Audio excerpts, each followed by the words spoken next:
How was coal form, तो कोल कैसे बनता है कल भी मैंने बताया था। मैं आपको बहुत शॉर्ट में बताती हूँ क्योंकि चैप्टर बहुत वर्ड बाय वर्ड पढ़ेंगे तो बहुत देर लगेगी, वो समझ भी कम आएगा। जो ज़मीन के अंदर जैसे बहुत सारे पेड़ पौधे जानवर मर जाते हैं, जानवर मरने के बाद में कोई आपकी तरह हमारी तरह जलाता तो है नहीं, दफनाता तो है नहीं, तो वो धीरे धीरे ज़मीन में अपने आप ही दब जाते हैं। दबने के बाद में धीरे धीरे उनके जो बोन्स हैं वो किस में चेंज हो जाती हैं, कोल में बन जाती हैं।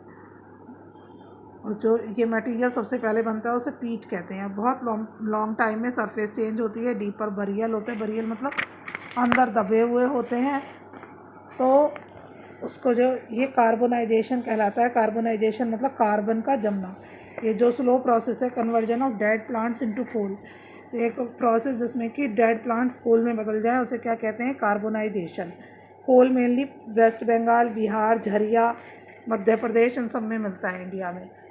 कोल प्रोडक्ट्स, कोल के साथ साथ क्या क्या चीज़ें निकलती हैं, कोक। जब कोल को डिस्ट्रक्टिव डिस्टिलेशन करते हैं तो कोक निकलता है। कोक क्या है,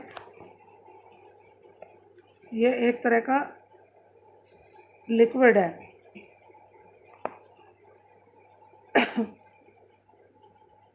कोलतार निकलता है। कोलतार वो होता है जो ज़मीन आप जो रोड बनती है देखा होगा, काला काला से लिक्विड बिछाते हैं, उसे कोलतार कहते हैं।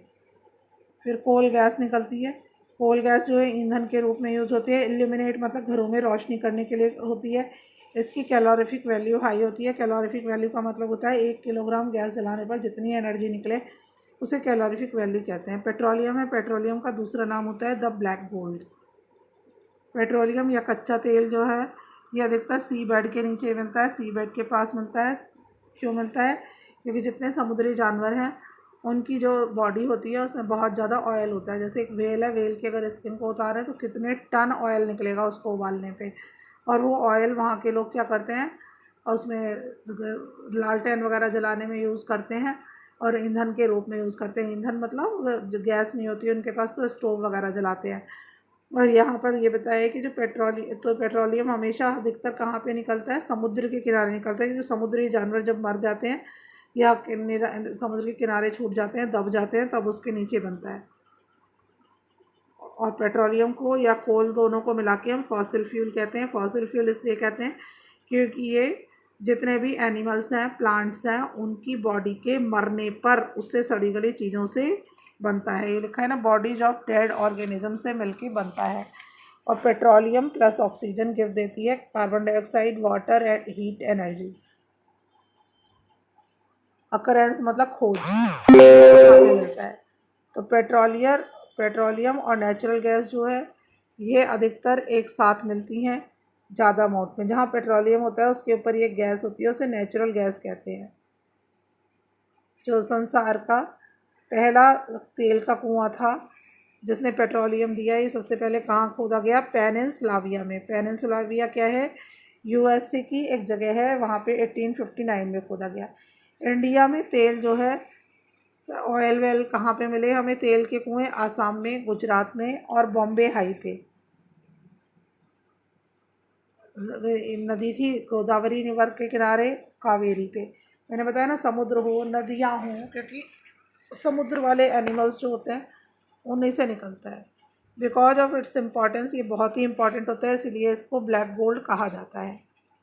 पेट्रोलियम कैसे बनता है, तो वही बार बार मैंने आपको बताया कि जैसे पहले डायनासोर्स रहते थे, इन्होंने कहा सी ऑर्गेनिज्म, समुद्र के जानवर जिन्हें फाइटोप्लैंक्टन कहते हैं, ये सब ज़मीन के नीचे दब जाते हैं, हज़ारों लाखों साल लगते हैं, और वहाँ पर दब करके ये इनकी बॉडी का तेल निकलता जाता है, उससे इकट्ठा हो जाता है। यही सब लिखा हुआ है इसमें बार बार। और रिफाइनिंग ऑफ पेट्रोलियम, रिफाइनिंग का मतलब सफाई। पेट्रोल की सफाई कैसे होती है, देखिए इस तरह होती है। ये यहाँ पर क्या होता है, ये ना अलग अलग सेक्शन बने हुए हैं। अलग अलग सेक्शन पे देखिए टेम्परेचर होता है। यहाँ से आप क्या कर रहे हैं, क्रूड ऑयल, क्रूड ऑयल मतलब ये क्रूड ऑयल है, कच्चा तेल। थोड़ा हल्का गरम कच्चा तेल यहाँ से डाल रहे हैं, तो इसकी वेपर, ये अलग अलग सेक्शन है। और ये जो आपको प्लेट्स दिख रही है ना, इन प्लेट्स का टेम्परेचर अलग अलग है। तो और ये यहाँ पे नीचे होल है, होल मतलब एक दूसरे से छन के आता रहेगा। जैसे 20 डिग्री सेंटीग्रेड यहाँ से गैसेज जो है ऊपर से बाहर निकल जाएंगी। 20 डिग्री सेंटीग्रेड से नीचे आपका बॉइलिंग पॉइंट है। गैसोलीन मतलब पेट्रोल, यहाँ से 20 से 200 तक पेट्रोल निकलेगा। 175 से 275 मतलब यहाँ से टेम्परेचर गर्म होता जाएगा। तो सबसे आप यहाँ पर थोड़ा बुक ये देखिए कि जब ये यहाँ से डाल रहा है टेम्परेचर पे, तो 400 डिग्री सेल्सियस पे आपको कौन मिल रहा है, नीचे सबसे ज़्यादा हॉट टेम्परेचर है, ये मिल रहा है लुब्रिकेंट। फिर 250 से 400 तक मिल रहा है फॉसिल फ्यूल। वो सबसे ज़्यादा टेम्परेचर यहाँ पे है क्योंकि यहाँ पे गर्मी है, ऊपर ठंडा होता जाएगा। फिर इस पर ये मिल रहा है, ये मिल रहा है, ये मिल रहा है। तो सब चीज़ें देखिए यहाँ लिखी हुई हैं कि कहाँ कितने टेम्परेचर पे क्या मिल रहा है। एक्स्ट्रा गैसेज बाहर निकल जाएंगी, रेजिड्यू मतलब बेकार की चीज़ें छनकर नीचे आ जाएंगी। तो एक पेट्रोलियम की रिफाइनिंग में हमको क्या क्या मिल रहा है, लुब्रिकेटिंग ऑयल। लुब्रिकेटिंग ऑयल होता है चिकना करने के लिए जो मशीनों में तेल डाला जाता है। फ्यूल ऑयल मिल रहा है जो ईंधन जलाते हैं। केरोसिन मिल रहा है जिसे मिट्टी का तेल कहते हैं। गैसोलीन पेट्रोल मिल रहा है जो मेन हमें चाहिए, इसी का नाम है नेफ्थाल।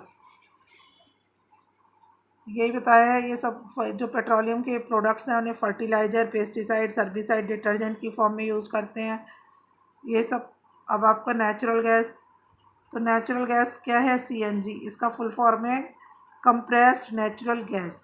कंप्रेस्ड नेचुरल गैस जो है ये सब क्या करी जाती हैं, जो दिल्ली में डीटीसी है, दिल्ली ट्रांसपोर्ट कॉरपोरेशन, वो सीएनजी को फ्यूल की फॉर्म में यूज़ करती है। वहाँ पर सीएनजी को यूज़ करने से फ़ायदा है, इको फ्रेंडली है, ये आपका पोल्यूशन नहीं फैलाती है। अब conservation of fossil fuel a way of life. तो ये बताया कंजर्वेशन मतलब किसी चीज़ को संभाल कर रखना। अगर आप सारा पेट्रोलियम, डीजल, कोल आज खर्च कर देंगे तो आपकी फ्यूचर जनरेशन के लिए कुछ भी नहीं बचेगा। इसीलिए हमें बहुत सोच समझ कर यूज़ करना चाहिए। ये नॉन रिन्यूएबल है। आप कहेंगे तो खुद ही तो बन जाता है, लेकिन नहीं। नॉन रिन्यूएबल इसलिए कहते हैं because it takes a long of time, million of years in its formation. After that limitation of fossil fuels. Fossil fuel हमारे बहुत कम लिमिटेड है, बहुत कम अमाउंट है हमारे पास। दूसरा, एयर पोल्यूशन बहुत करते हैं ये। जब जैसे कोल को जलाएं, पेट्रोलियम को जलाएं तो carbon dioxide, sulphur dioxide, smoke निकलता है। और ये गैस जब पानी के साथ मिल जाती हैं, रेन वाटर के साथ, तो एसिड बनाती हैं। जैसे ये बनाता है H2CO3 कार्बोनिक एसिड, H2SO4, जिससे वो एसिड रेन बन जाती है। और एसिड रेन हमारे जितने मॉन्यूमेंट्स हैं, मॉन्यूमेंट मतलब ताजमहल वगैरह, उन सबको डैमेज कर देता है। ये सफोकेशन होता है, अस्थमा हो जाता है। ये एसिड रेन आपको बता चुकी, चैप्टर कंप्लीट हो गया है।